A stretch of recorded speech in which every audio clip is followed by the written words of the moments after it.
মই সেইবোৰ একো নাজানো মুঠতে মই আৰু এইখন ঘৰ নাথাকো অতি সোনকালে গুৱাহাটীত ভাড়া ঘৰ এটা লোৱা আহা কথাগিলাখন ইমান আকুৰ গিচকে কিয় লাগা হা হে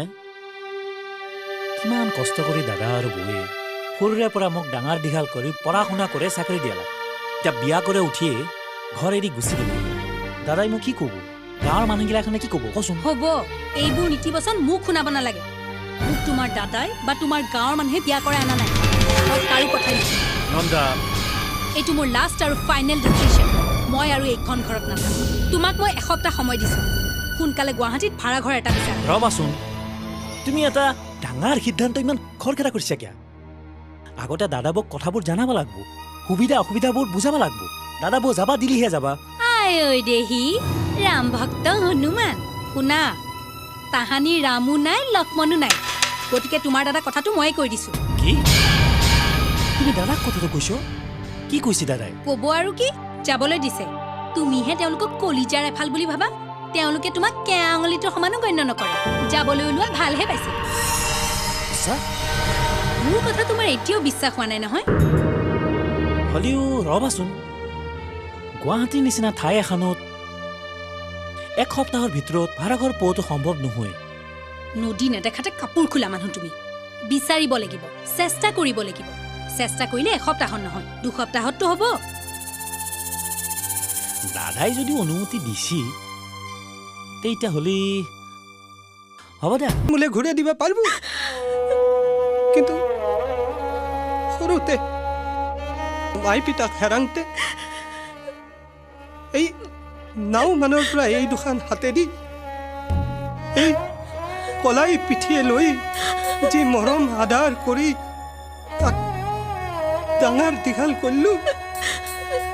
এই মৰমৰ দাম ঘূৰাই দিব পাৰিব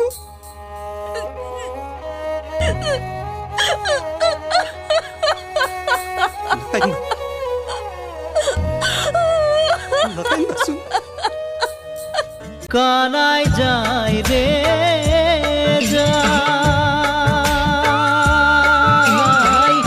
গোকুল সারিয়া কানাই মথুরা কে যাই মথুরা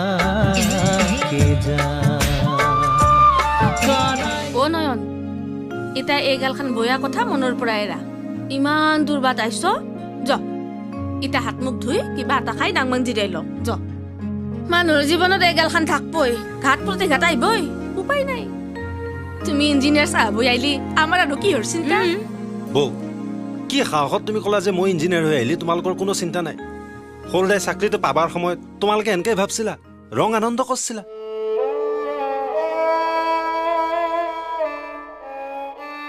সকলোকে তুমি পৱন দাৰ দৰে বুলি কিয় ভাব হ'ব এতিয়া এগলাখান কথা বাদ দে ডাঙৰ দা আহিলি ভালকে আলোচনা কৰি ললি হ'ল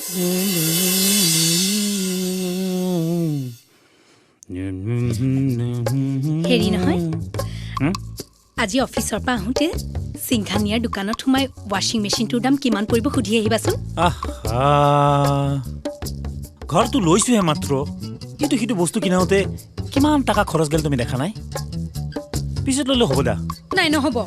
মই ইমান কষ্ট কৰি কৰি কাপোৰ ধুই থাকিব নোৱাৰো আৰু গোটেইখিনি টকাটো একেলগে দিব নালাগে ইনষ্টলমেণ্টত ল'লেই হ'ল ইনষ্টলমেণ্টত ল'লেও মাহে মাহে টকা দিবা নালাগিব নাই নহ'ব মোক লাগিবই নহ'লে মোৰ কাৰণে কাম কৰা ছোৱালী এজনী যোগাৰ কৰি দিয়া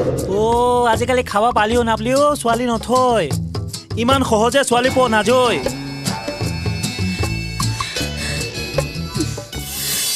অ বাটতে নয়া নাহা খবৰটো শুনি বাজাৰত সোমে 1 কেজি লোকেল মাছ লৈ আহিছো ল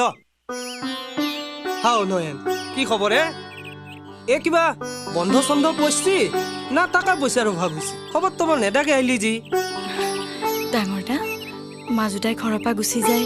গুৱাহাটী চহৰত ভাড়া কৰি থাকি ঘৰত যে খৰচ পাতি একো নেদা হৈছি সেই খবৰটো সৰুতে হোষ্টেলতে গম পাইছি খেতি কথা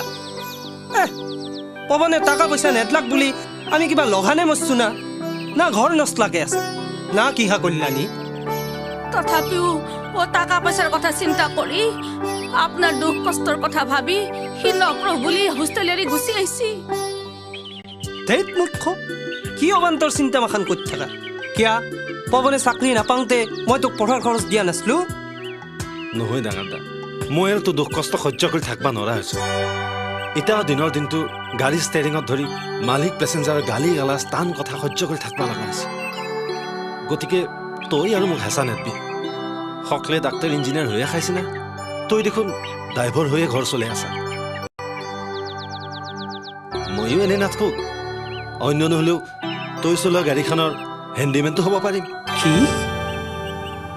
নয়ন তই এনেকে ক'ব পাৰা হলি তই হেণ্ডিমেন হবাক লাগি মই ইমান বছৰে কষ্ট কৰিছো শিক্ষা দীক্ষা দিছো যি ভাবছো তই মোক পত্ৰ খাইবা খুজছা নহলি মানুহৰ আগত এনকে মোক সেৱা কৰাৰ কথা ভাববা নল্লি হয় ডাঙৰ দা হ'ব তই মোক আৰু আকো নকবি যাক লৈ মই অত বছৰে ইমান গৰ্ব কৰিছিলো ইমান আশা কৰিছিলো আজি আজি সিও মোক এনে কথা ক'ব পৰা হ'ল দুখ নকৰিবি ডাঙৰ দা তোৰ দুখ কষ্ট সহ্য কৰিব নোৱাৰিহে মই এনে সিদ্ধান্ত লৈছিলোঁ মই আৰু হোষ্টেল যাম তোৰ সপোন পূৰণ কৰিম তোক হাল ডাঙৰ বৌক আনন্দত ৰাখিম আৰামত ৰাখিম মোক আৰাম নালগে নহয় তোমাৰ সুখ হলি মোৰ আৰাম মোৰ সুখ পৱনে বোৱাৰীৰ কথা শুনি ঘৰৰ পৰা গুচি গে এতিয়া